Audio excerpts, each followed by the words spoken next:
This is Missouri Senator Gitmo.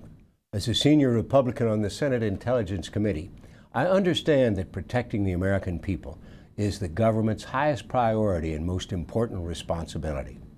And keeping our nation safe should not be a political issue. It's an American one. I hope my colleagues in Congress keep that in mind over the next couple of weeks as we debate the troop funding bill. Guantanamo Bay, known as Gitmo, doesn't house middle-of-the-road white-collar criminals. Instead, this detainee facility houses deadly terrorists, including 9/11 mastermind Khalid Sheikh Mohammed. While President Obama has no plan for what to do with these killers, he has pledged to close the terrorist detention facility in January to fulfill a campaign promise. This is a dangerous case of putting symbolism over security. Or as I like to say, this is a classic example of a ready, fire, aim strategy. When it comes to national security decisions, I prefer aiming before shooting, which is why I keep calling on President Obama to tell us, the American people, how his plan to close Guantanamo will make our nation safer.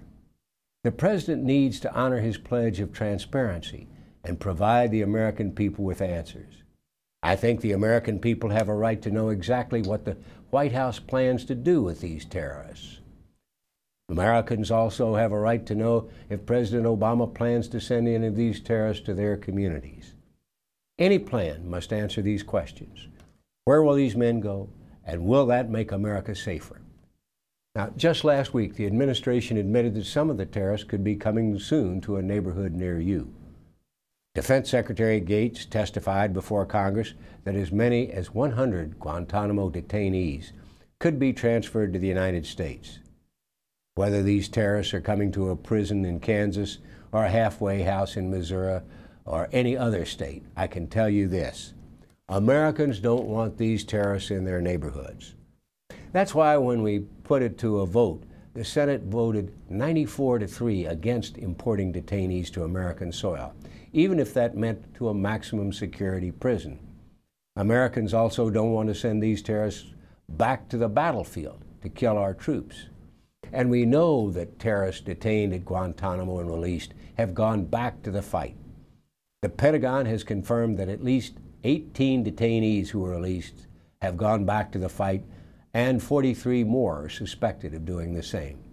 There are no easy solutions here, but having no solution and moving forward with closing the prison at Guantanamo is a dangerous gamble with our security here at home and our troops abroad. I, for one, am not willing to gamble with our national security. Closing our terrorist detention facility with no backup plan is one campaign promise that can't hold up to national security realities. While the President has made closing Guantanamo Bay a priority, the highest priority must be keeping America safe. Thank you for listening.